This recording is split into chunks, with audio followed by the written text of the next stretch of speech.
ವಿಪರೀತವಾದ ಖ್ಯಾತಿಯ ಮಧ್ಯೆ ತಗಲಾಕೊಳ್ಳುವಂತಹ ಚಾಳಿಯನ್ನೇ ಬೆಳೆಸಿಕೊಂಡಿರುವ ಕೆಲವರ ಕತೆ. ಕೆಲವರಿಗೆ ಹಾಗೆ ಅದು ಎಷ್ಟೇ ಬಾರಿ ಜೀವನದಲ್ಲಿ ಏನೇ ನಡೆದರೂ ಬುದ್ಧಿ ಬರೋಂಗೆ ಕಾಣಲ್ಲ, ಸುಧಾರಿಸಲ್ಲ. ಕಾರಣ ಅವರ ಸುತ್ತಲೂ ಇರೋರು ಎತ್ತಿ ಕಟ್ಟುವುದು ಹಾಗೂ ಅವರಿಗೆ ಇರುವ ಭ್ರಮೆ ನಾನೆಲ್ಲವನ್ನೂ ಮೀರಿ ದೇವರಿಗೆ ಸಮಾನ ಅಂತ. ಕಾರಣ ಅವರ ಸುತ್ತಲೂ ಇರುವವರು ಅವರನ್ನು ಯಾವಾಗಲೂ ದೇವರೆಂದೇ ಬೋಧಿಸುವುದರಿಂದ. ರೇಣುಕಾಸ್ವಾಮಿ ಕೊಲೆ ಪ್ರಕರಣದ ತನಿಖೆ ತೀವ್ರಗೊಂಡಿದೆ. ನಟ ದರ್ಶನ್ ಗ್ಯಾಂಗ್ನ ಸುತ್ತ ಕಾನೂನಿನ ಉರುಳು ಬಿಗಿಯಾಗ್ತಾ ಇದೆ.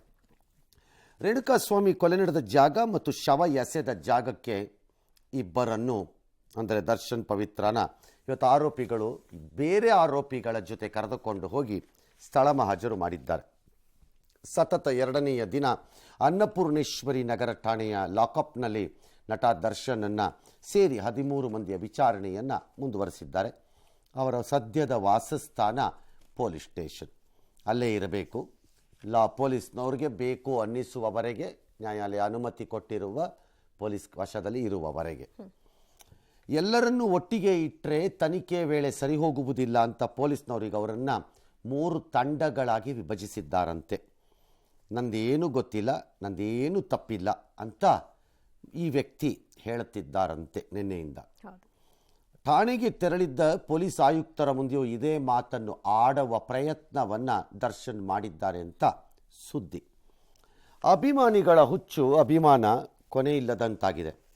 ದರ್ಶನ್ ವಿಚಾರಣೆ ವೇಳೆ ಅವರನ್ನ ಕಾಣಲು ಠಾಣೆ ಮುಂದೆ ಜಮಾಯಿಸಿದ ಅಭಿಮಾನಿಗಳನ್ನು ಚದುರಿಸಲು ಪೊಲೀಸರು ಲಘು ಲಾಠಿ ಪ್ರಹಾರ ಮಾಡಿದ್ದಾರೆ. That is the right way.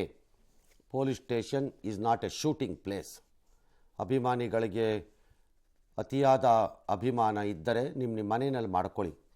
ಇದು ಕಾನೂನಿನ ಪ್ರಕ್ರಿಯೆ. ಇದರಲ್ಲಿ ಅವ್ರು ಮಾಡಿದ್ದಾರೋ ಇಲ್ಲವೋ ಅದು ಪ್ರಶ್ನೆ ಬೇರೆ, ಅದು ಆಮೇಲೆ ನ್ಯಾಯಾಲಯ ತೀರ್ಮಾನ ಮಾಡುತ್ತೆ. ಅಲ್ಲಿ ಬಂದು ಯಾವನು ಪೋಸ್ಟ್ ಕೊಡಬೇಕಾಗಿಲ್ಲ ಅಲ್ಲಿ. ಹಾಗಾಗಿ ಅಲೋದಿ ಇದು ಕಾಮನ್ ಸೆನ್ಸಲ್ಲಿ. 2ನೇದು, ನಡೆದಿರುವ ಘಟನೆ ಯಾವುದೋ ಒಂದು ಸಣ್ಣ ಪುಟ್ಟ ವಿಚಾರ ಅಲ್ಲ, ಯಾವುದೋ ಒಬ್ಬ ವ್ಯಕ್ತಿಯ ಸಾವಾಗಿರೋದು. ಒಂದು ಸಾವನ್ನು ಇಷ್ಟು ಕೇವಲವಾಗಿ ನೋಡುವವರು ಅಭಿಮಾನಿಗಳಾಗಲ್ಲ. ಹಾಗಾಗಿ ಹೋಲ್ಡ್ ಯುವರ್ ಬ್ರೆತ್. ಸಾವಾಗಿರೋರ ಮನೆ ಪರಿಸ್ಥಿತಿನೂ ಮಾಡ್ಕೋಬೇಕು. ಹಾಗಾಗಿ ಚಿತ್ರದುರ್ಗದ ಮುಂದೆ ಹೋಗಿ ಗೋಳಾಡ್ತೀರೇನು ಬೇರೆಯವರೆಲ್ಲ? It's not correct. ಪೊಲೀಸ್ನವ್ರದಕ್ಕೆ ಜಾಗನೂ ಕೊಡ್ಕೊಡ್ತಿದ್ದಕ್ಕೆಲ್ಲ.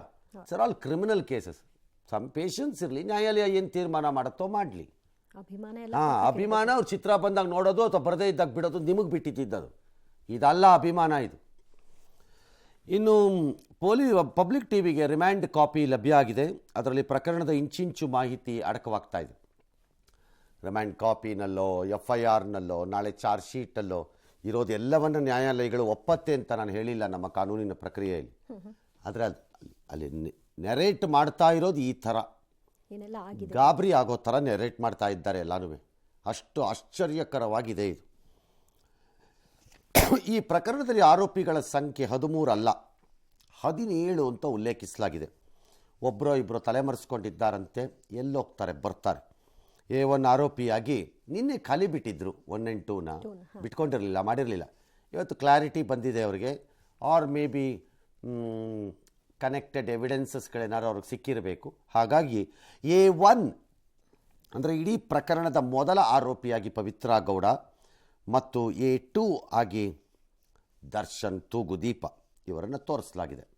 4 ತಲೆಮರೆಸ್ಕೊಂಡಿರೋರಿಗೆ ಪೊಲೀಸ್ನವರೀಗ ಬಲೆ ಬೀಸಿದ್ದಾರೆ. ಬರ್ತಾರೆ, ಎಲ್ಲೋಗ್ತಾರೆ, ಸಿಗ್ತಾರೆ, ಎಲ್ಲೂ ಹೋಗಲ್ಲ.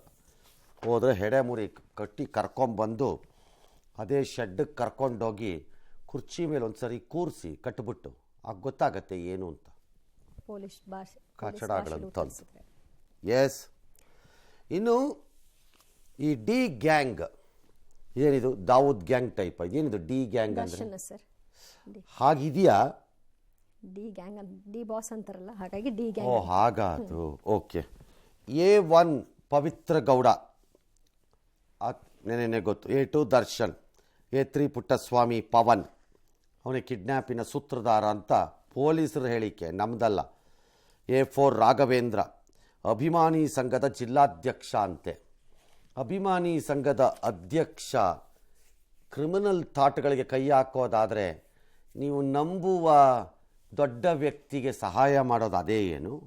ಅಭಿಮಾನ. ಅದಾ ಅಭಿಮಾನ? ತಾವೇನು ಮಾಡ್ತಿದ್ದೀವಿ ಅನ್ನೋದು ಗೊತ್ತಿಲ್ಲದೆ ಇರೋ ಹಾಗೆ. ನಿಮ್ಮ ಮನೆ ಬಗ್ಗೆ ಒಂದೊಂದ್ಸರಿ ಯೋಚನೆ ಮಾಡ್ಕೊಳ್ಳಿ ಎಲ್ಲರೂ. ನಿಮ್ಮ ಮನೆಯಲ್ಲಿ ಮದುವೆ ಆಗಿದ್ದರೆ ನಿಮ್ಮ ಹೆಂಡತಿ, ಮಕ್ಕಳಾಗಿದ್ದರೆ ನಿಮ್ಮ ಮಕ್ಕಳು, ಇನ್ನೂ ಮದುವೆ ಆಗದೆ ಮಕ್ಕಳಿಲ್ಲದೆ ಮದುವೆನೂ ಆಗಿಲ್ಲ ಅಂತ ಅನ್ನೋದೇ ಆದರೆ ನಿಮ್ಮ ಅಪ್ಪ ಬೆಳೆಸಿದ ನಿಮ್ಮ ಅಪ್ಪ ನಿಮ್ಮ ಅಮ್ಮ ಅವ್ರು ಪಟ್ಟಿದ ಕಷ್ಟ ಒಂದ್ಸರಿ ಜ್ಞಾಪಿಸ್ಕೊಳ್ಳಿ. ಪೊಗರ್ಗೂ ಒಂದು ಇತಿಮಿತಿ ಇರುತ್ತೆ. ನಂದೀಶ 28 ಕಿಡ್ನ್ಯಾಪಿನ ಗ್ಯಾಂಗ್ ಸದಸ್ಯ, ಜಗದೀಶ ಕಿಡ್ನ್ಯಾಪ್ ಗ್ಯಾಂಗು ಬಂಧನ ಆಗಿಲ್ಲ. ಇವೆಲ್ಲ A6 A7 ಥರ. A8 ರವಿ ಯಾರ ಕಿಡ್ನ್ಯಾಪ್ ಗ್ಯಾಂಗ್ ಅಂತೆ, ಅವನು ಬಂಧನ ಆಗಿಲ್ಲ. ಅದು ಯಾರೋ ಅನು ಅಂತೆ ಲೇಡಿ, ಅದು ಕಿಡ್ನ್ಯಾಪ್ ಗ್ಯಾಂಗ್, ಅದು ಬಂಧನ ಆಗಿಲ್ಲ. ಇಲ್ಲಿ ಯಾಕೆ ಒಂದು ಲೇಡಿ ಬಂದ್ಲು? ಲೇಡಿ ಅಂದರೆ ಈ ಲೇಡಿನೇ ಅವನಿಗೆ ಮಾತಾಡಿರೋದು ಅಂತ ಸುದ್ದಿ ಈಗ. ಅವರಿಬ್ಬರ ಜೊತೆಗೆ ಇಂಟ್ರಾಕ್ಷನ್ ಆಗಿರೋದೇ ಈಕೆಯಿಂದ. ಸೊ ದಟ್ ಅವನು ಬರ್ತಾನೆ ಟ್ರ್ಯಾಪ್ ಆಗಿ ಅಂತ. A9 ರಾಜು ಬಂಧನ ಆಗಿಲ್ಲ. 10 ವಿನಯ್ ಅವರ ಆಪ್ತ, ಪಟ್ಟಣಗೆರೆ ಶೆಡ್ ಬಾಡಿಗೆದಾರ. ಓಕೆ. ನಾಗರಾಜ ದರ್ಶನ್ ಮ್ಯಾನೇಜರ್, ಲಕ್ಷ್ಮಣ ಈ ಚಿತ್ರನಟನ ಆಪ್ತ ಅಂತೆ. Deepak again same, Pradosh again same, Karthik ಹಲ್ಲೆಕೋರ ಅಂತ ಬಣ್ಣಣೆಯಲ್ಲಿದೆ. ಕೇಶವಮೂರ್ತಿ ಅವನು ಅಷ್ಟೇ ಹಲ್ಲೆಕೋರ ಅಂತ ಬಣ್ಣಿಸಲಾಗಿದೆ. ನಿಖಿಲ್ ನಾಯಕ್ ಕೊಲೆ ಆರೋಪಿ A17. ಇದು 17 ಜನದ ಅದ್ಭುತವಾದ ಹಾಲ್ ಆಫ್ ಫೇಮ್ದು ಹೆಸರುಗಳು. ಒಬ್ಬರನ್ನ ಸಾಯಿಸಬೇಕು ಅಂತ ಇಷ್ಟು ಜನ ಬೇಕಿತ್ತಲ್ಲ, ಇಷ್ಟು ಜನ ಸೇರಿಸ್ಕೊಳ್ಳೋದಕ್ಕೆ ಜಾಗ ಕೊಟ್ಟಿದ್ದ ವ್ಯಕ್ತಿಗೆ ಮೊದಲು ಕೇಳಬೇಕು ಪ್ರಶ್ನೆ, ನೀನು ಅಂತ. ಆಲೋಚನೆ ಏನು ನಿಂದು ಲೆಕ್ಕಾಚಾರ? ಸಿನಿಮಾಗಳನ್ನು ರೀತಿನಲ್ಲೇ ರಿಯಲ್ ಲೈಫಲ್ಲೂ ನಾವು ಆ್ಯಕ್ಟ್ ಮಾಡ್ತೀವಿ ಅನ್ನೋ ಭ್ರಮೆಗೆ ಬಂದರೆ ಹೀಗಾಗತ್ತೆ. ಎಲ್ಲ ಅಭಿಮಾನಿಗಳು ನಿಮ್ಮಿಂದಾನೇ ಇದೆಲ್ಲ ಮಾಡಿದನ್ನೆಲ್ಲ ಸರಿ ಅಂತ ಒಂದು ನಟನೆಯನ್ನು ಅಪ್ರಿಷಿಯೇಟ್ ಮಾಡೋದ್ರಲ್ಲಿ ತಪ್ಪಿಲ್ಲ, ಕಲೆಯನ್ನು ಒಪ್ಪುವುದು ಮತ್ತು ಮೆಚ್ಚುವುದರಲ್ಲೂ ತಪ್ಪಿಲ್ಲ. ಆದರೆ ಆ ಕಲೆಯನ್ನು ಮತ್ತು ನಟನೆಯನ್ನು ನೈಜತೆ ಅಂತ ಭಾವಿಸಿಕೊಂಡು ಜೀವನವನ್ನೇ ಹಾಳು ಮಾಡಿಕೊಂಡು ಅದರ ಬೆನ್ನ ಹಿಂದೆ ತಿರುಗುವುದು ಮೂರ್ಖತನ. ಅದರ ಬದಲು ನಿಮ್ಮ ಕೈ ಕಾಲು ಗಟ್ಟಿ ಇದ್ರೆ ಹೋಗಿ ಸೈನಿಕ ಸೇರ್ಕೊಳ್ಳಿ, ದೇಶ ಸೇವೆ ಮಾಡಿ. ಅಲ್ಲಾದ್ರೂ ನಿಮ್ಮ ಪ್ರತಾಪ ಅಲ್ಲಿ ತೋರಿಸಿ. ಗುಂಡಿ ಬಿಚ್ಕೊಂಡವರೆಲ್ಲ ದಾದಾಗಳಲ್ಲ ಈ ದೇಶದಲ್ಲಿ. ನಾನು ನೋಡ್ಬಿಟ್ಟಿದ್ದೀನಿ ಭಾಳ. 3 ಗುಂಡಿ ಬಿಚ್ಚಿದ ತಕ್ಷಣ ದಾದಾಗಳು ಅನ್ಕೋಬೇಕಾಗಿಲ್ಲ. ಕೊಬ್ಬು, ತಂದೆ ತಾಯಿ ಕಷ್ಟಪಟ್ಟು ಅನ್ನ ಹಾಕಿ ಬೆಳೆಸಿರ್ತಾರೆ, ಹಿಂಗೆ ಆಡ್ತಾರೆ ಕೆಲವರುಗಳು. ಎಸ್, ರಿಮೈಂಡ್ ಕಾಪಿಯಲ್ಲಿ ಏನಿದೆ ನೋಡೋಣ ಸರ್. ರಿಮೈಂಡ್ ಕಾಪಿನಲ್ಲಿ ಪೊಲೀಸ್ನವರು ಏನು ಮಾಡಿದ್ದಾರೆ ಅನ್ನೋದನ್ನು ನಮ್ಮ ಸಹೋದ್ಯೋಗಿಗಳು ಸಂಗ್ರಹಿಸಿರೋದ್ರಿಂದ ಅದನ್ನು ಹೇಳ್ತಾ ಇದ್ದೀನಿ. ದರ್ಶನ್ನ ಗೆಳತಿ ಪವಿತ್ರ ಗೌಡ, ಈಕೆಗೆ ಅಶ್ಲೀಲ ಸಂದೇಶವನ್ನು ಆತ ಕಳಿಸಿದ್ದ. ಯಾರು? ಕಿಡ್ನ್ಯಾಪ್ ಆಗಿ ಸತ್ತಿರೋ ರೇಣುಕಾಸ್ವಾಮಿ. ಎಕ್ಸಾಕ್ಟ್ಲಿ ಆ ಸಂದೇಶ ಏನು ಅನ್ನೋದು ನಮಗಿನ್ನೂ ಅರಿವಿಲ್ಲ. ಗೊತ್ತಾಗುತ್ತೆ, ಬರುತ್ತೆ, ಅದು ಏನೋ ಒಂದು ಬರುತ್ತೆ, ಅದು ಏನಾದ್ರು ಇರ್ಬೋದು, ಅದು ಬರುತ್ತೆ. ಈ ಅಶ್ಲೀಲತೆ ಒಂದು ಹಂತವನ್ನೇನೋ ದಾಟಿರಬೇಕು ಅಂತ ಒಂದು ಲೆಕ್ಕಾಚಾರ. ಆಗ ಆಕೆ ಕೋಪಗೊಂಡು ವಿಷಯವನ್ನು ದರ್ಶನ್ ಗಮನಕ್ಕೆ ತಂದು ಆತನ ಸೂಚನೆಯ ಮೇರೆಗೆ ಅವರು ಟ್ರ್ಯಾಕ್ ಮಾಡಕ್ಕೆ ಟ್ರೈ ಮಾಡ್ತಾರೆ ಅದನ್ನು ಯಾರು ಅಂತ. Because it is a fake account ಅಂತೇನೋ, ಆತನ ಹೆಸರಲ್ಲೇ ಇರಲಿಲ್ಲ, ಯಾರ್ದೋ ಹೆಸರೇನೋ ಒಂದು ಇತ್ತದು. Then they create a parallel fake account, ಸಮಾನಾಂತರವಾಗಿ ಇನ್ನೊಂದು ಫೇಕ್ ಅಕೌಂಟ್ ಮಾಡಿ, that is through that girl who is missing now ಅಂತ ಹೇಳ್ತಿದ್ದಾರೆ. ಯಾರೋ ಅನು ಅಂತ, who ever she is. All right. ಆ ಅಕೌಂಟಿಂದ ಅದನ್ನು ಟ್ರ್ಯಾಕ್ ಮಾಡಿ ದೆನ್ ದೆ ಫೈಂಡ್ ಔಟ್ ಇವನನ್ನು ಟ್ರ್ಯಾಪ್ ಮಾಡ್ಕೋಬೋದು. ಸೊ ಆ ಹುಡುಗಿ ಮೂಲಕ ಇವನನ್ನು ಟ್ರ್ಯಾಪ್ ಮಾಡಿಸ್ಕೋತಾರೆ. ಈ ಹಂತದಲ್ಲಿ ಚಿತ್ರದುರ್ಗದ ಅಭಿಮಾನಿ ಸಂಘದ ಅಧ್ಯಕ್ಷ ಅನ್ಕೊಳ್ತಿರೋ ಈ ರಾಘವೇಂದ್ರ ವ್ಯಕ್ತಿ ಎಂಟ್ರಿ ಇದು. ಈ ಎಂಟ್ರಿ ಮೂಲಕ ಕರ್ಕೋತಾರೆ ಅವನನ್ನು. ಅವನೆಲ್ಲೋ ಅಂಗಡಿಯಿಂದ ಹೊರಕ್ಕೆ ಬಂದೇನೋ ಮಾಡಿ ಬೈಕಲ್ಲೆಲ್ಲ ಬಂದಾಗೆಲ್ಲ ಅವನು ಎತ್ತಾಕೊಂಡಿರ್ತಾರೆ, ಕರ್ಕೊಂಬಂದಿದ್ದಾರೆ ಅಂತ ಹೇಳ್ತಿದ್ದಾರೆ ಇದರಲ್ಲಿ. ಅಲ್ಲಿಂದ ನೇರಕ್ಕೆ ಪಟ್ಟಣಗೆರೆಯಲ್ಲಿ ಜಯಣ್ಣ ಶೆಡ್ಡಲ್ಲಿ ಕಟ್ಟಿ ಹಾಕಿ, ಅದು ಯಾರೋ ಓನರ್ ಇರಬೇಕು, ಅವರು ಬಾಡಿಗೆ ಕೊಟ್ಟಿರ್ತಾರೆ ಅಷ್ಟೇ. ಶೆಡ್ ಬಾಡಿಗೆ ಕೊಟ್ಟಿರ್ತಾರೆ. ಬಾಡಿಗೆಯಲ್ಲಿ ಕಟ್ಟಾಕಿ ರಿಪೀಸ್ ಪಟ್ಟಿ, ಕೋಲುಗಳು, ಇದರಿಂದ ಚೆನ್ನಾಗಿ ಹಲ್ಲೆ ಮಾಡಿದ್ದಾರೆ ಅಂತಿದೆ. ಹಲ್ಲೆ ಮಾಡಿದ ತಕ್ಷಣ ಅವ್ನು ಸಾಯಬೇಕಾಗಿರಲಿಲ್ಲ. ಯಾವುದೋ ಒಂದು ಹಂತದಲ್ಲಿ ಮರ್ಮಾಂಗ ಪ್ರದೇಶದಲ್ಲೆಲ್ಲೋ ಒದ್ದಿದಾರೋ ಏನೋ ಮಾಡಿದ್ದಾರೆ. ಅದೇನಾಗಿದೆ, ಕೊಲಾಪ್ಸ್ ಆಗೋಗಿದೆ. ಅವನು ಹ್ಯಾಸ್ ಡೈಡ್. ಈ ಸತ್ತಾಗ ಮದ ಇಳಿದಿರಬೇಕು ಒಂಚೂರು ಬಹುಶಃ ಯಾರಿಗಾರುವೆ ಅಲ್ಲಿ, ಯಾಕಂದರೆ ಇದಕ್ಕೆ ಮೊದಲೆಲ್ಲೋ ಗುಂಡಾಕಿದ ವರದಿಗಳಿದೆ. ಹೋಟೆಲಲ್ಲಿ ಇದ್ರು ಅಂತ. ಈ ಘಟನೆ ಇವನನ್ನು ಇಲ್ಲಿ ಕರ್ಕೊಂಬಂದು ಇವನಿಗೆ ಹೊಡೆಯುವ ಮಹಾ ಕಾರ್ಯಕ್ರಮ, ಏನು ಫಿಲಮ್ ಶೂಟಿಂಗು, ಹೊಡೆಯುವ ಮಹಾ ಕಾರ್ಯಕ್ರಮವನ್ನು ಮಾಡೋದಕ್ಕೆ ಮೊದಲೆಲ್ಲ ಗುಂಡಾಕೊಂಬಂದಂಗೆ ಇದೆ ಅಕಾರ್ಡಿಂಗ್ ಟು ಪೊಲೀಸ್ ಇನ್ವೆಸ್ಟಿಗೇಷನ್ಸಲ್ಲಿ. ವಿ ಹ್ಯಾವ್ ನೋ ಐಡಿಯಾ ಕನ್ಫರ್ಮೇಷನಲ್ಲಿ. ಅದಾದಮೇಲೆ ಎಲ್ಲೋ ಸತ್ತಿದ್ದಾನೆ ಅಂತ ಗೊತ್ತಾದಾಗ ಐದರ್ ಈಗೇನು ಮಾಡೋದು ಅನ್ನೋ ಗಾಬರಿ, ಅಥವಾ ಯಾವನೇನು ಮಾಡಕತ್ತಾನೆ ನಾವು ಏನು ಮಾಡಿದ್ರು ಅನ್ನೋ ದಿಮಾಕು, ಎರಡರಲ್ಲಿ ಒಂದು ಪ್ಲೇ ಆಗಿದೆ ಇಲ್ಲಿ. Okay, probably second one play ಆದಂಗಿದೆ. ಯಾರದ್ದೋ ಸೂಚನೆ, ಯಾರನ್ನೋ ಕೇಳಿದ್ದಾರೆ, ಬೇಸಾಕ್ರ ಅಂತಾರೆ. ಯಾಕೆ ಇವ್ರ ಮನೇಲಿ ಹುಟ್ಟಿರೋನಲ್ವಲ್ಲ, ಯಾವ ಕೋತಿಗಳು ಕಂತ್ರಿಗಳು ಈ ಬಾಡಿ ತೊಗೊಂಡೋಗಿ ಎಸ್ತರೋ, ನಿನ್ನ ಮನೆಯಲ್ಲಿ ಯಾರೊಬ್ಬರು ಸತ್ತಾಗಿ ಈಗ ಶವ ತೊಗೊಂಡೋಗಿ ರಾಜಾ ಕಾಲುವೆ ಹತ್ರ ಬಿಸಾಕ್ತೀವಿ ಅಂತ ಹೇಳಿದ್ರೆ ನಿನಗೇನು ಅನ್ಸತ್ತೋ ಮೂರ್ಖ ಅಂತ ಕೇಳಬೇಕು ಅನ್ನೋ ಪ್ರಶ್ನೆನ. ನಿನ್ನ ಅಣ್ಣನೋ, ನಿನ್ನ ತಮ್ಮನೋ, ನಿನ್ನ ಅಕ್ಕನೋ, ನಿನ್ನ ತಂಗಿನೋ, ನಿಮ್ಮನೇಲಿ ಈ ಥರದ್ದೊಂದು ಕೊಲೆ ಅದು ಯಾರೊಬ್ಬರು ಕೊಲೆ ಮಾಡಿ ತೊಗೊಂಡೋಗಿ ಆ ಥರ ಬಿಸಾಕಿದ್ರೆ ನಿನಗೇನು ಅನ್ಸತ್ತೋ ಅಂತ ಕೇಳಬೇಕು ಅವನಿಗೆ. ಯಾರು ಮರ್ಯಾದೆಗೆ, ಯೋಗ್ಯತೆಗೆ, ಅರ್ಹತೆ ಇದ್ದಂಗೆ ಕಾಣಿಸ್ತಿಲ್ಲ ನನಗೀಗ ಯಾಕೋ. ಸ್ಟಿಲ್ ಇಟ್ ಈಸ್ ಆರೋಪ ಅನ್ನೋ ಕಾರಣಕ್ಕೆ ಹೋಲ್ಡ್ ಮಾಡ್ಬೇಕು ನಾವು ಅಷ್ಟೇ. ಈ ಜಯಣ್ಣ ಅನ್ನೋ ಶೆಡ್ ಬಳಿ ಕಪ್ಪು ಬಣ್ಣದ ಸ್ಕಾರ್ಪಿಯೋ ಒಂದು ಅನುಮಾನಾಸ್ಪದವಾಗಿ ಓಡಾಡಿರುತ್ತೆ. CCTV ಪರಿಶೀಲಿಸ್ತಾರೆ. ಆ ಶೆಡ್ನ ಓನರ್ ಎಲ್ಲೋ ಮಾತಾಡ್ತಾ ಇರೋದು ಕೇಳಿಸ್ಕೊತಿದ್ದೆ. ನಮ್ಮ ಶೆಡ್ಗಳೆಲ್ಲ ಕಂಪ್ಲೀಟ್ಲಿ ಕವರ್ಡ್ ಅಂಡರ್ CCTV. ನಮ್ಮದು ಎಲ್ಲ ಸಿಗುತ್ತೆ, ಹೆಂಗೂ ಸಾಧ್ಯ ಇಲ್ಲ ಅದು ಎಸ್ಕೇಪ್ ಆಗೋಕ್ಕೆ. ಯಾರು ಬೇಕಾದ್ರೂ ಬಾಡಿಗೆಗೆ ತೊಗೊಂಡಿರ್ಬೋದು. ಒಳಗಡೆ ಏನು ಅನ್ನೋದು ಅವ್ರಿಗೆ ಬಿಟ್ಟಿದ್ದಿದ್ದು, ಬಟ್ ಹೊರಗಡೆ ಮೂಮೆಂಟ್ಸ್ ಎಲ್ಲ ರೆಕಾರ್ಡ್ ಆಗಿರುತ್ತೆ, ಬಟ್ ಸೆಕ್ಯೂರಿಟಿ ಇದೆ ಅಲ್ಲಿ ಅಂತ. ಆ CCTV ಪರಿಶೀಲನೆಯಲ್ಲಿ ಒಂದು ಬಿಳಿ ಸ್ಕಾರ್ಪಿಯೋ ಇದೆ. ಅದು RR ನಗರಕ್ಕೆ ಹೋಗ್ಬೋದು, ಎಲ್ಲಿಗೆ ಬೇಕಾದ್ರೂ ಹೋಗ್ಬೋದು ಯಾವುದೇ ಬಿಳಿ ಸ್ಕಾರ್ಪಿಯೋ ಅಂದರೆ. ಆದರೆ ಇಲ್ಲಿ ಓಡಾಡ್ತಿರೋ ಸ್ಕಾರ್ಪಿಯೋ RR ನಗರದಲ್ಲಿ ಎಲ್ಲಿಗೆ ಹೋಗುತ್ತೆ ಅಂದರೆ ಅಲ್ಲೇ ಇಲ್ಲೋ ಒಬ್ಬ ಇಂಪಾರ್ಟೆಂಟ್ ವ್ಯಕ್ತಿ ಮನೆ ಹತ್ರಕ್ಕೆ ಹೋಗುತ್ತದು. ಜೂನ್ 10ನೇ ತಾರೀಕು ಹಾಗಾಗಿ ಲಿಂಕ್ ಪಡ್ಕೊಳ್ತೀವಿ. ರಾಘವೇಂದ್ರ, ಕಾರ್ತಿಕ್, ನಿಖಿಲ್ ಕೇಶವಮೂರ್ತಿ ಅನ್ನೋರು ಶರಣಾಗ್ತಾರಂತೆ. ತಾವೇ ಕೊಲೆ ಮಾಡಿದ್ದೀವಿ, ಶವ ಎಸ್ಬಿಟ್ಟಿದ್ದೀವಿ ಅಂತ ಒಪ್ಕೋತಾರೆ. ಏನು ಬಕ್ರಾಗಳು ಪೊಲೀಸ್ನವರು. Somebody should congratulate this policeman. ಈಗ ನನ್ನ ಪ್ರಕಾರದಲ್ಲಿ ಯಾವ ವಿಷಯ ಇಲ್ಲಿವರೆಗೆ ಅವರು ತೆಗೆದುಕೊಂಡಿರುವ ಕ್ರಮ ಮತ್ತು speed and the way they are running around ಸರಿಯಾಗಿದೆ.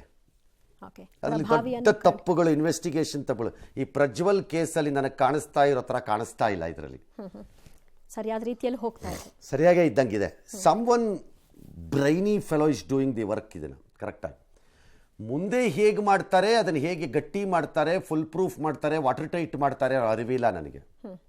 ಆದರೆ ಒಂದನ್ನು ನೆನ್ಪಿಟ್ಕೋಬೇಕು, ಇದರಲ್ಲಿ ಇನ್ವಾಲ್ವ್ ಆಗಿರೋ ಆಫೀಸರ್ಸ್, ನೀವು ಲಾಠಿ ಚಾರ್ಜ್ಗೊಳಗಾಗಿದ್ದ ಅಂಧ ಅಭಿಮಾನಿಗಳಲ್ಲ. ನಿಮ್ಮ ಅಭಿಮಾನ, ಅಂಧ ಅಭಿಮಾನ ನಿಮಗೆ ಸಂಬಳ ಕೊಡ್ತಿರೋ ಈ ವ್ಯವಸ್ಥೆ ಮತ್ತು ಜನರ ಜೊತೆ ಇರಬೇಕು ಅಷ್ಟೇ ಬಯಸೋದು ನಾವು. ಯಾಕಂದರೆ ಪದೇ ಪದೇ ಸಿರಿವಂತರು, ಬಲವಂತರು, ಶಕ್ತಿವಂತರು, ಖ್ಯಾತ ವ್ಯಕ್ತಿಗಳೆಲ್ಲ ತಪ್ಪಿಸ್ಕೊಂಡು ಹೋಗೋದನ್ನು ನೋಡಿದಾಗ ಜನಕ್ಕೆ ವಿಶ್ವಾಸ ಎಲ್ಲ ಹೊಟ್ಟೋಗ್ಬಿಟ್ಟಿದೆ. ಲುಕ್ ಇಟ್ ದ ವೇ ಅಮೇರಿಕಾದ sitting president is the president of the America, United States of America, ಅವನ ಮಗನನ್ನು ನಿನ್ನೆ ಅಲ್ಲಿಯ ನ್ಯಾಯಾಲಯ 3 ಕೌಂಟ್ಸ್ ಆಫ್ ಫೆಲೋನಿ ಮೇಲೆ ಕನ್ವಿಕ್ಟ್ ಮಾಡಿ ಹಾಕಿದೆ. ನೋಡಿದೆ, ಸರಿಯಾದ ಶಿಕ್ಷೆ ಆದರೆ ಅವನಿಗೆ, ಆ ವ್ಯಕ್ತಿಗೆ ಅಲ್ಲಿ 25 ವರ್ಷ ಜೈಲಾಗುತ್ತೆ. ಆಗದೆ ಇರ್ಬೋದು, ಬಿಕಾಸ್ ಮೊದಲನೇ ಸರಿ ಅಫೆಂಡರ್ ಅವನು ಅನ್ನೋ ಕಾರಣಕ್ಕೆ ಕಡಿಮೆ ಶಿಕ್ಷೆ ಆಗ್ಬೋದೇನೋ, ಗೊತ್ತಿಲ್ಲ ಏನಾಗುತ್ತೋ. ಇದು ಹಾಗಲ್ಲ ಕೇಸು. ನಮ್ಮ ದೇಶದಲ್ಲಿ ಹಾಗಲ್ಲ. ಸಿರಿವಂತ, ಬಲವಂತ, ಶಕ್ತಿವಂತ ಅಂತ ಎಲ್ಲ ಮುಗಿದೋಯ್ತು ಅನ್ನೋ ಥರ ನಮ್ಮ ದೇಶದಲ್ಲಿ. Where do we have belief on the system? ಆಗ ಕಾನೂನಿನ ಮೇಲೆ ನಂಬಿಕೆನೇ ಬರಲ್ಲ. ಅಟ್ಲೀಸ್ಟ್ ಈ ಪ್ರಕರಣದಲ್ಲಿ ಇಷ್ಟಾದರೂ ಮಾಡಿದ್ದೀರಲ್ಲ, ಓಕೆ ಇರಲಿ. ದರ್ಶನ್ ಹೆಸರು ಹೊರಗೆ ಬರದಂತೆ ಅವ್ರು ಆಪ್ತ ಯಾರೋ ಪ್ರಯತ್ನ ಪಟ್ಟನಂತೆ. 5 ಲಕ್ಷ ಕೊಟ್ಟಿದ್ರಂತೆ ಎಲ್ಲರಿಗೂ ಹೋಗಿ ಸರೆಂಡರ್ ಆದವ್ರಿಗೆ. ಟೆಕ್ನಿಕಲಿ ಈ ಸರೆಂಡರ್ ಆದವ್ರಿಗೂ ಕೊಲೆಗೂ ಸಂಬಂಧನೇ ಇಲ್ಲ. ಇದು ದುಡ್ಡು ಕೊಟ್ಟು ಕರ್ಕೊಂಡೋಗಿ ಹೈಯರ್ಡ್ ಜಾಬ್ಗೆ ನೇಮಕ ಮಾಡ್ಕೊಂಡಂಗೆ. ಈ ಮೂವರು ಇದನ್ನು ಒಪ್ಕೊಂಡು ಹೋಗಿದ್ದಾರಲ್ಲ, 5 ಲಕ್ಷಕ್ಕೋ 10 ಲಕ್ಷಕ್ಕೋ 15 ಲಕ್ಷಕ್ಕೋ. ಹೆಂಗೆ ಅನ್ನಿಸ್ಬೇಕಲ್ಲ ಕಾಕೊಳ್ಳಿ ಅವ್ರ ಮನೆಯಲ್ಲಿರೋರಿಗೆ. ಮರ್ಡರ್ನ ಮೈ ಮೇಲೆ ಹಾಕ್ಕೊಂಡು ಜೈಲೊಳಕ್ಕೆ ಹೋಗಿ ಹೊರಗೆ ಬರ್ತೀವಿ ಅನ್ನಬೇಕಾದ್ರೆ ಅವ್ರಗಳ ಮನೋಸ್ಥಿತಿ ಏನಿರಬೇಕು ಸರೆಂಡರ್ ಆಗುವಾಗ? What type of characters they are. ಏನೋ ಬೇರೆ ಏನೋ ಆದರೆ ಓಕೆ, ಮರ್ಡರ್ನ ನಾವು ಮಾಡಿದ್ದೀವಿ ಅಂತ ಮೈ ಮೇಲೆ ಹಾಕ್ಕೊಳ್ಳೋದ 10 ಲಕ್ಷಕ್ಕೋ 5 ಲಕ್ಷಕ್ಕೋ, ಅದು ಈ ಥರ ಸಿರಿವಂತ ಖ್ಯಾತರ ವಿಚಾರದಲ್ಲಿ ಕೋಟ್ಯಾಂತರ ರೂಪಾಯಿ ಇಟ್ಕೊಂಡಿರೋರಿಗೆ ಆ ಥರದ ದುಡ್ಡನ್ನ ತಗೊಂಡೋಗಿ ಮನೆಯವ್ರಿಗೆ ಹೆಂಗೆ ಕೊಡ್ತಾರೆ? ಮನೆಯವರು ಕೊಡೋದಲ್ಲ. ಏನು ಮಾಡ್ತೀರಿ 5 ಲಕ್ಷದಲ್ಲಿ? ಏನು ಬರುತ್ತೆ ನಿಮ್ಗೆ 5 ಲಕ್ಷಕ್ಕೆ 10 ಲಕ್ಷಕ್ಕೆ? ನಿಮಗೆ ಶೋಕಿ ಬೇಕು ಅಂದರೆ 10 ಲಕ್ಷ ರೂಪಾಯಿಗೆ ಇವತ್ತೊಂದು ಒಳ್ಳೆ ಕಾರು ಬರಲ್ವಲ್ಲ. ನಿಮಗೆ ಶೋಕಿನೇ ಬೇಕು ಅಂದರೆ ಏನು ಬರುತ್ತೆ ಅಂತ. ಎಷ್ಟು ಕೇವಲವಾಗಿ ತಗೋತೀರಿ ನೋಡಿ ಜೀವನ ಅನ್ನೋದನ್ನು. ವಿಚಿತ್ರ. 5-5 ಲಕ್ಷ ಅಂತೆ ಮನೆಗೆ. ನೀವು ಜೈಲಿಗೆ ಹೋಗಿ ಬಂದ ಮೇಲೆ ಉಳಿದ ಹಣ ಕೊಡ್ತೀವಿ ಅಂತ ಯಾರೋ ಭರವಸೆ ಕೊಟ್ಟಿದ್ರಂತೆ. ಸರಿ, ಪೊಲೀಸ್ನವ್ರ ಬಂಧನದಲ್ಲೆಲ್ಲ ಇದಾರೀಗ, ನೋಡೋಣ. ಎಸ್, ರೇಣುಕಾಸ್ವಾಮಿ ಕೊಲೆ ಪ್ರಕರಣಕ್ಕೆ ಸಂಬಂಧಿಸಿ ಇನ್ನಷ್ಟು ಸ್ಫೋಟಕ ವಿಚಾರಗಳು ಬೆಳಕಿಗೆ ಬರ್ತಾ ಇದೆ. ರೇಣುಕಾಸ್ವಾಮಿ ಮರ್ಡರ್ ಬಳಿಕ ಹಣ ಸಾಗಿಸುತ್ತಿದ್ರು ಎನ್ನಲಾದ ಸಿಸಿಟಿವಿ ದೃಶ್ಯ ಲಭ್ಯವಾಗಿದೆ. ಜೂನ್ 9ರ ನಸುಕಿನ ಜಾವ 3:27ಕ್ಕೆ ಶೆಡ್ನಿಂದ 2 ಜೀಪ್ಗಳು ತೆರಳುತ್ತವೆ. ಮೊದಲ ಕಪ್ಪು ಬಣ್ಣದ ಜೀಪ್ನಲ್ಲಿ ದರ್ಶನ್ ಆಪ್ತರು ಮೃತದೇಹವನ್ನು ಸಾಗಿಸಿದ್ದಾರೆ. 2ನೇ ಜೀಪ್ನಲ್ಲಿ ದರ್ಶನ್ ಹಿಂಬಾಲಿಸಿದ್ದಾರೆ ಎನ್ನಲಾಗ್ತಾ ಇದೆ. ಇದೀಗ ದರ್ಶನ್ಗೆ ಸೇರಿದ 3 ವಾಹನಗಳನ್ನ ಪೊಲೀಸರು ಜಪ್ತಿ ಮಾಡಿದ್ದಾರೆ. ಈ ನಡುವೆ ಪಟ್ಟಣಗೆರೆಯ ಜಯಣ್ಣ ಶೆಡ್ನಲ್ಲಿ ರೇಣುಕಾಸ್ವಾಮಿಯನ್ನ ಪವಿತ್ರ ಗೌಡ ಚಪ್ಪಲಿಯಿಂದ ಥಳಿಸಿದ್ರು. ಬಳಿಕ ನಟ ದರ್ಶನ್ ಮಾರಣಾಂತಿಕವಾಗಿ ಹಲ್ಲೆ ಮಾಡಿದ್ರು ಎಂಬ ವಿಚಾರ ಗೊತ್ತಾಗ್ತಾ ಇದೆ. ಇಷ್ಟೆಲ್ಲ ಆಗಿ ತಮ್ಮ ಬಂಧನ ಆದ್ಮೇಲೆ ಪವಿತ್ರ ಗೌಡ ಈಗ ಪಶ್ಚಾತ್ತಾಪವನ್ನ ಪಡ್ತಿದ್ದಾರಂತೆ. ನಾನು ರೇಣುಕಾಸ್ವಾಮಿ ವಿಚಾರವನ್ನ ದರ್ಶನ್ಗೆ ಹೇಳಲೇಬಾರ್ದಿತ್ತು, ದೊಡ್ಡ ತಪ್ಪು ಮಾಡಿಬಿಟ್ಟೆ, ಇದು ಕೊಲೆಯ ಹಂತಕ್ಕೆ ಹೋಗುತ್ತೆ ಅಂತ ಗೊತ್ತಿರಲಿಲ್ಲ ಅಂತ ಪೊಲೀಸರ ಮುಂದೆ ಹೇಳಿಕೆ ಕೊಟ್ಟಿದ್ದಾರೆ ಎನ್ನಲಾಗ್ತಿದೆ. ಮೃತ ರೇಣುಕಾಸ್ವಾಮಿ ಕೊನೆಯ ದೃಶ್ಯ ಕೂಡ ಲಭ್ಯವಾಗಿದ್ದು ಜೂನ್ 6ರ ರಾತ್ರಿ ಫಾರ್ಮಸಿಯಲ್ಲಿ ಲಾಗೌಟ್ ಆಗಿ ಹೊರಬರುವ ದೃಶ್ಯ ಇದಾಗಿದೆ. ಇನ್ನು ರೇಣುಕಾಸ್ವಾಮಿ ಪೋಸ್ಟ್ ಮಾರ್ಟಮ್ ವರದಿಯಲ್ಲಿ ಏನಿದೆ ಅದನ್ನು ಗಮನಿಸೋಣ. All right. ಅಲ್ಲ, ಯಾರೇ ಪಶ್ಚಾತ್ತಾಪ ಪಟ್ಟರೆ, ಈಗ ಪಶ್ಚಾತ್ತಾಪ ಪಟ್ಟಿದ್ದರೆ ಕಾನೂನು ಪ್ರಕಾರ ಅದು ಬಂದರೆ ನಾಳೆ ದೊಡ್ಡ ಪರಿಣಾಮ ಅಂತಲ್ಲ. ಅದು ತಪ್ಪೇ ಆಗಿರೋದು. ಎರಡನೇದು, ಅರಗಿಸ್ಕೊಳ್ಳೋ ಶಕ್ತಿ ಇಲ್ಲದಿದ್ದ ಮೇಲೆ ಕ್ರಿಟಿಸಿಸಮನ್ನು ಸಾರ್ವಜನಿಕ ಜೀವನದಲ್ಲಿರೋದಕ್ಕೆ ಲಾಯಕ್ಕಲ್ಲ ಅವರುಗಳೆಲ್ಲ. ಈಗ ಫಾರ್ ಎಕ್ಸಾಂಪಲ್ ಯಾರೋ ಮೋದಿ, ಸಿದ್ದರಾಮಯ್ಯ, ಶಿವಕುಮಾರು, ಕುಮಾರಸ್ವಾಮಿ, ಈ ಥರ ಯಾರ್ಯಾರಿಗೋ ಇಟ್ಕೊಳ್ಳಿ ಅಣ್ಣಪ್ಪ. ಸುಮ್ಮನೆ ಪೊಲಿಟಿಕಲ್ಲೇ ಬೇಡ, ಎಲ್ಲರೂ ಇಟ್ಕೊಳ್ಳಿ ಬೇಕಾರೆ. ಬಾಯಿಗೆ ಬಂದಂಗೆ ಜನ ಕ್ರಿಟಿಸೈಸ್ ಮಾಡ್ತಾರಪ್ಪ. ಏನು ಮಾಡ್ಬೇಕು ಅವರೆಲ್ಲ? ಬೆಳಿಗ್ಗೆ ತಕ್ಷಣ ಯಾವಾಗ ತಗೊಂಬನ್ರ ಅಂದ್ಬಿಟ್ಟು ಶೆಡ್ಗಳನ್ನು ಹುಡ್ಕೊಂಡು ಹೋಗ್ಬೇಕಾ? ಆಮೇಲೆ ಭಾಳ ಕಷ್ಟ ಆಗ್ಬಿಡುತ್ತೆ. ಶೆಡ್ ಬಿಸ್ನೆಸ್ ದೊಡ್ಡದಾಗ್ಬಿಡುತ್ತೆ. ಆಮೇಲೆ ದಿನ ಬೆಳಗಾದ್ರೆ ಶೆಡ್ ಬೇಕಲ್ಲ ಎಲ್ಲರಿಗೂ. ಏನು ನೀವೇ ಕಾನೂನು, ನೀವೇ ನ್ಯಾಯಾಲಯ, ನೀವೇ ಜಡ್ಜ್ಗಳು, ನಿಮ್ಮದೇ ತೀರ್ಮಾನ. ಯಾಕೆ? ಬಿಕಾಸ್ ಜನ ನಿಮ್ಮನ್ನು ನೋಡಿ ಮೆಚ್ಚಿದ್ದಕ್ಕೆ. ಜನ ಮೆಚ್ಚಿದ್ದು ಅವ್ರ ಸಿನಿಮಾಗಳ ಮೂಲಕ. ಸಿನಿಮಾನ, ಕ್ರಿಮಿನಲ್ ಕೇಸ್ಗಳನ್ನೆಲ್ಲ ಮೆಚ್ಚಬೇಕಾಗಿರೋದು ಜನ. ಅವನ ವೈಯಕ್ತಿಕ ಜೀವನದಲ್ಲಾಗಿರುವಂತಹ ರಾಡಿ ಮತ್ತು ಕಚಡವನ್ನು ಯಾವಂದೇ ಆಗಿರಲಿ ಅದಲ್ಲ ಜನ ನೋಡಬೇಕಾಗಿರೋದು. ನೀನು ಆ್ಯಕ್ಟ್ ಮಾಡಿದೀಯಾ, ಆ್ಯಕ್ಟ್ ಮಾಡಿಲ್ವಾ ಹೇಳು ಅಂತ ಅಷ್ಟೇ. ಆ್ಯಕ್ಟ್ ಮಾಡಿದರೆ ಗುಡ್. ಕೆಲವು ವಿಷಯದಲ್ಲಿ ಎಲ್ಲಾನು ಸರಿ ಅಂತ. ರೇಣುಕಾಸ್ವಾಮಿ ಎಲ್ಲ ಸರಿ ಅಂತ ಅನ್ಕೊಳ್ಳೋನು ಮನೆಯಲ್ಲಿ ಅನ್ನ ತಿಂತಾರೆ. ಏನು ತಿಂತಾರೆ ಎಲ್ಲ ಹಂಗಾರೆ? ಕಾಮನ್ ಸೆನ್ಸ್ ಬೇಡವಾ ಎಲ್ಲರಿಗೂ ಸ್ವಲ್ಪ? ರೇಣುಕಾಸ್ವಾಮಿ ದೇಹದ ಮೇಲೆ 15 ಕಡೆ ಗಾಯದ ಗುರುತಿದೆಯಂತೆ. ಸಪೋರ್ಟ್ ಮಾಡೋರ್ನೆಲ್ಲ ಅರ್ಧ ಗಂಟೆ ಕಟ್ಟಾಕಿದ್ರೆ ಗೊತ್ತಾಗತ್ತೆ ಏನು ಅಂತ. ರೇಣುಕಾಸ್ವಾಮಿ ಮರ್ಮಾಂಗದಲ್ಲಿ ತೀವ್ರ ರಕ್ತಸ್ರಾವ ಆಗಿದೆ. ಅವನ ಮರ್ಮಾಂಗಕ್ಕೆ ಬಲವಾದ ಪೆಟ್ಟು ಬಿದ್ದಿದೆ. ಹೊಟ್ಟೆಗೆ ರಿಪೀಸ್ ಪೀಟ್ನಿಂದ ಹಲ್ಲೆ ಆಗಿದೆ. ಹೊಟ್ಟೆಗೆ ರಿಪೀಸ್ ಅಂದರೆ ಮರದ ಪಟ್ಟಿ. ರಕ್ತಸ್ರಾವ. ತಲೆಗೊಂದು ಹೊಡೆತ ಬಿದ್ದಿದೆ, ಬಟ್ ಆಗಿಲ್ಲ, ರಕ್ತಸ್ರಾವ ಆಗಿಲ್ಲ ಒಳಗಡೆಯಲ್ಲಿ ಅಂತ. ಎದೆ, ಕೈಕಾಲು, ಬೆನ್ನಿನ ಭಾಗದಲ್ಲಿ ರಕ್ತದ ಗಾಯದ ಗುರುತುಗಳಿವೆ. ವಿಷಪ್ರಾಶನ ಆಗಿದೆಯೋ ಇಲ್ಲವೋ ಅಂತ ಪರೀಕ್ಷೆ ಮಾಡೋಣ ಅಂದಿದ್ದಾರೆ. I doubt it. ವಿಷಪ್ರಾಶನ ಮಾಡಬೇಕಾದ ಸನ್ನಿವೇಶ ಏನು ಕಾಣಿಸಿಲ್ಲ. ಇದೆಲ್ಲ ಯಾರೇ ಮಾಡಿದ್ರು. ಬಟ್ ಇಷ್ಟು ವಿಕೃತಿನ, ಇಷ್ಟೊಂದು ಸೇಡ. ಎಕ್ಸಾಕ್ಟ್ಲಿ.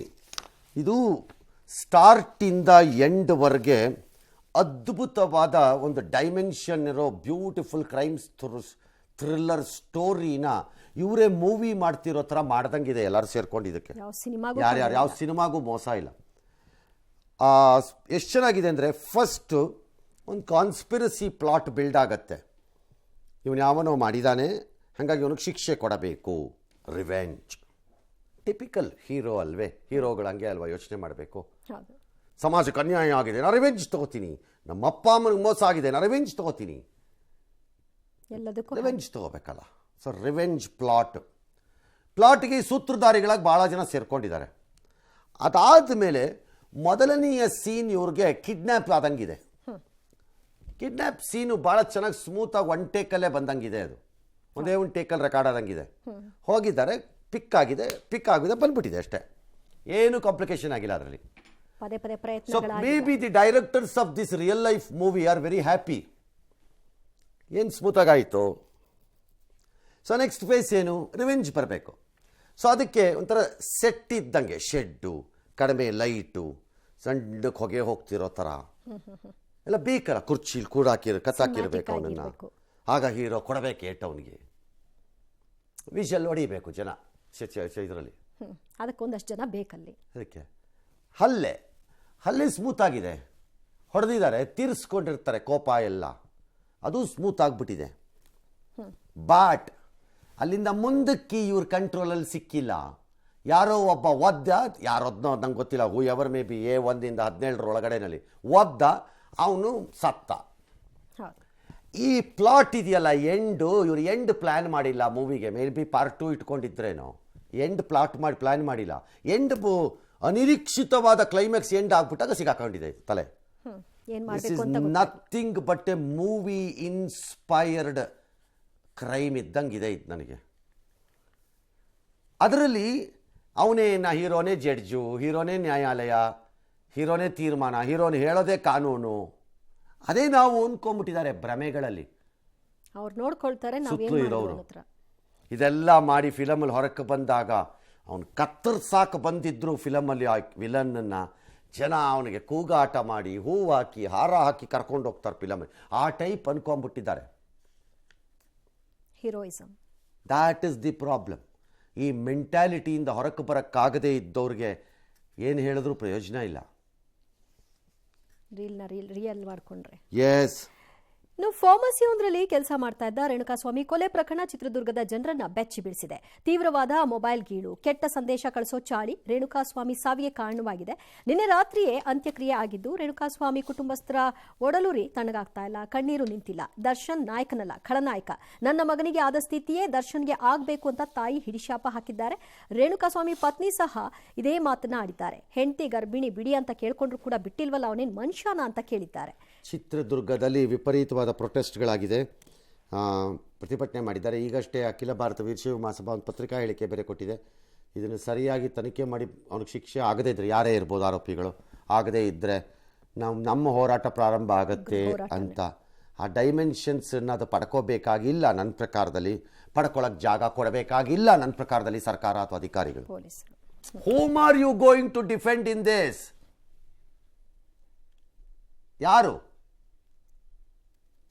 ಯಾರನ್ನ ಯಾಕೆ ಡಿಫೆಂಡ್ ಮಾಡಬೇಕು ಇದರಲ್ಲಿ? ಈಗ ಎಕ್ಸಾಂಪಲ್ ಕೊಟ್ಟೆ, ಅಮೇರಿಕದ ಈಗಿನ ಹಾಲಿ ಅಧ್ಯಕ್ಷನ ಮಗ, ಆತನಿಗೆ ಶಿಕ್ಷೆ ಅಲ್ವಾ? ಆದ್ರೆ ನಮ್ಮಲ್ಲಿ ನಾಳೆ ಅಧ್ಯಕ್ಷನೇ ಆಗಬಹುದಾದ ವ್ಯಕ್ತಿ ಡೊನಾಲ್ಡ್ ಟ್ರಂಪ್. ಆದರೂ ಆಗ್ಬೋದು ನವೆಂಬರ್ ಚುನಾವಣೆಯಲ್ಲಿ ಅಮೆರಿಕದಲ್ಲಿ. ಅವನ್ನ ಕನ್ವಿಕ್ಟೆಡ್ ಆನ್ 20 or 12 or 14 ಫೆಲೋನಿ ಇದ್ರ ಚಾರ್ಜಸ್ ಮೇಲೆ ಕನ್ವಿಕ್ಟೆಡ್. ಹಾಗಾಗಿ ಇಲ್ಲಿ ರಕ್ಷಣೆಗೆ ಯೋಗ್ಯತೆ ಇರುವವರು ಮತ್ತು ರಕ್ಷಣೆ ಮಾಡಬೇಕಾಗಿರುವಂಥದ್ದು ಯಾವ ಪರಿಸ್ಥಿತಿಗಳು ಇಲ್ಲ, ಬೇಕಾಗೂ ಇಲ್ಲ ಯಾರಿಗೂ. ಎಸ್. ನನ್ನ ಮಗನಿಗೆ ಯಾವ ತರ ಬರ್ಬರುವಾಗ ಕೊಲೆ ಮಾಡಿದಾನ ಅದೇ ರೀತಿ ಅವನ ಮಗನಿಗೂ ಆಗ್ಬೇಕು, ಅವನ ವಂಶನೇ ಸರ್ವನಾಶ ಆಗ್ಬೇಕು ಸರ್. ಮೇಲ್ನೋಟಕ್ಕೆ ದೊಡ್ಡ ಸ್ಟಾರ್ ನಟನಾದ್ರೂ ಒಳಗ ಆತನ ಮನಸ್ಸು ಕಳ್ಳ ಅಂತಾನೆ ಹೇಳ್ಬೋದಲ್ವಾ ಸರ್? ಇಲ್ಲ, ಆತನ್ ಬ್ಯಾನ್ ಮಾಡ್ಬೇಕು, ಆತನ ಸಿನಿಮಾನು ಯಾರು ನೋಡ್ಬಾರ್ದು, ಫಿಲ್ಮ್ ಇಂಡಸ್ಟ್ರಿಯಿಂದಾನೇ ಆತನ್ ತೆಗೆದು ಹೊರಗೆ ಹಾಕ್ಬೇಕು. ಗಂಡ ಅಕಾರವಾಗಿ ಕೊಲೆ ಮಾಡಿದ್ದಾರೆ, ಮೂಗ್ ನೋಡಂಗಿಲ್ಲ, ನಂಗೆ ಗಂಡ ತರನೇ ಅನಿಸ್ತಲ್ಲ, ಆ ತರ ಕ್ರೂರವಾಗಿ ಮಾಡ್ಯಾರ. ಮಾಡೋರಿಗೆ ದೊಡ್ಡ ಸ್ಟಾರ್ ಆದ್ರೆ ಅವ್ರು. ನಮ್ಮ ಮಗ ಒಳ್ಳೆಯವನು, ನಮ್ಮ ಮಗ ಯಾವ ತಪ್ಪು ಮಾಡಿಲ್ಲ. ಇಲ್ಲ ಸಿಗಿಸ್ಬೇಕು ಅಂತ ಯಾರೋ ಪಿತೂರಿ ಊಡಿರೋದೇ ಇದು. 12 ವರ್ಷ ಆಗಿರ್ಬೋದು ಅಷ್ಟೇ. ಸಾಯಂದ್ರು ತಮಗೆ ತೋಚ್ದಂಗೆ ಹೇಳ್ತಾರೆ. ಎಲ್ಲರೂ ಅವನನ್ನು ಕರ್ಕೊಂಬಂದು ಪಿತೂರಿ ಮಾಡೋಕ್ಕೇನು ಚೀಫ್ ಮಿನಿಸ್ಟರ್ ಕ್ಯಾಂಡಿಡೇಟಾ? ಆಲ್ರೈಟ್, ಈ ತಾಯಿದು ಅಷ್ಟೇ ಸಂಕಟ. ನನ್ನ ಮಗ ಸತ್ತಂಗೆ ಅವ್ರ ಮಗಾನೂ ಸಾಯ್ಬೇಕು, ನಾವು ಬಯಸಬೇಡ. ಅಲ್ಲಲ್ಲ, ಆ ಮಗು ಏನು ಮಾಡಿಲ್ಲ. ಆದರೆ ಈ ಹುಡುಗನಿಗೆ ಆಗಿದ್ದಕ್ಕೆ ನ್ಯಾಯ ಸಿಕ್ಕಬೇಕು ಅನ್ನೋದು ಸರಿ ಇದೆ, ಮತ್ತು ಸರಿಯಾಗಿ ಸಿಕ್ಕಬೇಕದು. ಹೌದು. ಪ್ರಯೋಜನ ಇಲ್ಲ ಇಲ್ದಿದ್ರೆ. ಈಗ ಇಷ್ಟೆಲ್ಲ ಆಗಿ ಆಮೇಲೆ ಏನೂ ಇಲ್ಲ ಪುಸ್ ಅಂತ ಆದರೆ ಪ್ರಯೋಜನ ಆಗಬಾರ್ದು. ಸಿಕ್ಕಬೇಕು ಸರಿಯಾಗಿ, ಯಾರೇ ಮಾಡಿರಲಿ, ಹೂ ಎವರ್ ಇಟ್ ಈಸ್. ಆದರೆ ಕೆಲವು ಕೇಸ್ಗಳು ಬಂದಾಗ ಅನುಮಾನ ಇದ್ದೇ ಇರುತ್ತಲ್ಲ ಸರ್. ನೋಡೋಣ, ವಿಲ್ ಸಿ. ಅದನ್ನು ಈಗ ಅನುಮಾನ ಪಡಬೇಕಾದ ಸಮಯ ಅಲ್ಲ. ನೋಡೋಣ ಅವ್ರು ಏನು ಮಾಡ್ತಾರೆ.